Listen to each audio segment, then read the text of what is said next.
Welcome to Yazhi'sKitchen. இன்றைக்கி நம்ம சேனலில் நம்ம ஆலு பரோட்டா பண்ண போகிறோம். அதுக்கு என்னென்ன பொருள் தேவையானதுன்னு பார்க்கலாம். ஒரு 4 உருளைக்கிழங்கு குக்கரில் 3 விசில் விட்டு இதை எடுத்து நல்லா மசிச்சு வச்சுருக்கிறேன். நீங்கள் துருவினான்னு வச்சுருக்கலாம். மற்ற தேவையான மசாலாக்கள் என்னென்னு பார்க்கலாம். இது காரத்துக்கு வரமிளகாய் பொடி, மிளகாய் பொடி வச்சுருக்கிறேன். கொஞ்சம் இஞ்சி, இது நீங்கள் துருவினான்னு வச்சுக்கலாம். நான் பொடியாக கட் பண்ணி வச்சுருக்கிறேன். மஞ்சள் பொடி, இது amchur powder, try mango powder, 1 spoon, இது டேபிள் ஸ்பூன் கோதுமை மாவு, 1 டீஸ்பூன் ஜீரகம், கொஞ்சம் கொத்தமல்லி, உப்பு இதில் போட்டிருக்கிறேன். இது எல்லாமே இதில் வச்சு விரவி எப்படி பண்ணுறதுங்கிறத பார்க்கலாம்.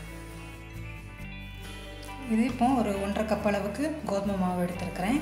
இதில் உப்பு, ஓமம் போட்டு தண்ணி ஊற்றி கொஞ்சம் தளர பிசைஞ்சு வச்சுருக்கிறேன். பாருங்கள், இந்த அளவுக்கு பிசைஞ்சு வச்சுருக்கிறேன். இது ஒரு அரை மணி நேரம் ஆகிட்டுது பிசைஞ்சு வச்சு.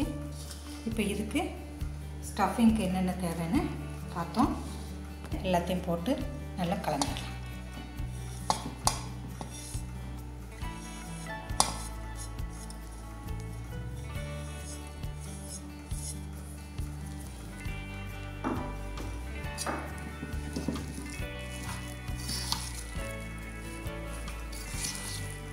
கட்டி இல்லாமல் நல்லா மசிச்சுக்கிடுங்க.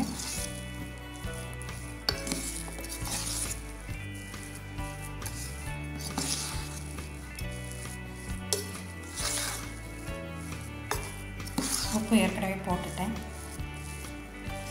இப்போ ஸ்டஃபிங் ரெடி. பரோட்டா எப்படி செய்கிறதுன்னு பார்க்கலாம்.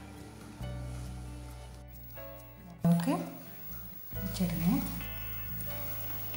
அதில் இதை ஃபுல்லாக கவர் பண்ணிடணும்.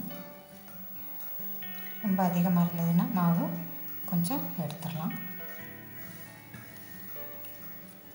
இங்கே வெளியே வராமல் நல்லா சீல் பண்ணிடுங்க. இந்த மாதிரி இப்போ இதை மாவு தொட்டு தேய்க்க வேண்டியது. ரொம்ப அழுத்தம் கொடுக்காம ஓரத்துலேயே கொஞ்சம் அழுத்தி விட்டிங்கன்னா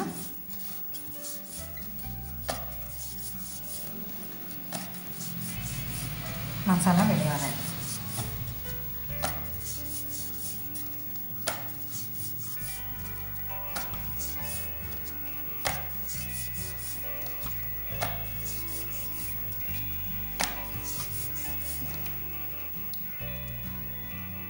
ரெடி ஆயிடுச்சு.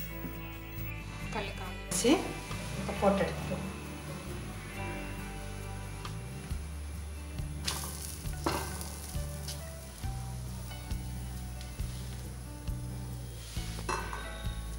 இதை இப்போ திருப்பி வச்சுக்கலாம். எண்ணெய் ஊற்றிக்கலாம். எண்ணெய், நெய் இது உங்களோட இஷ்டம் ஊற்றிக்கலாம்.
குழந்தைங்களுக்கு கொடுக்கும்போது நெய் ஊற்றி கொடுக்கலாம். லைட்டாக அப்படி ஓரத்தில் ப்ரெஸ் பண்ணால் உள்ளே நல்லா வேகும். சைட்லலாம் அந்த பலூன் மாதிரி மேலே வைக்கலாம்.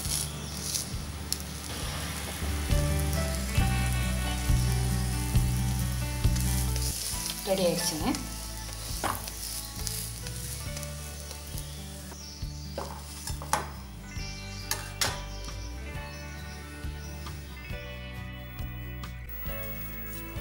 ரெடி ஆயிடுச்சுங்க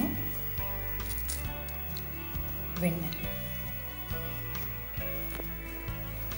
சாப்பிட்டு பார்த்துட்டு எப்படி இருக்குன்னு சொல்லுங்கள். நல்லா இருந்தால் என்னோட கமெண்ட்ஸில் சொல்லுங்கள்.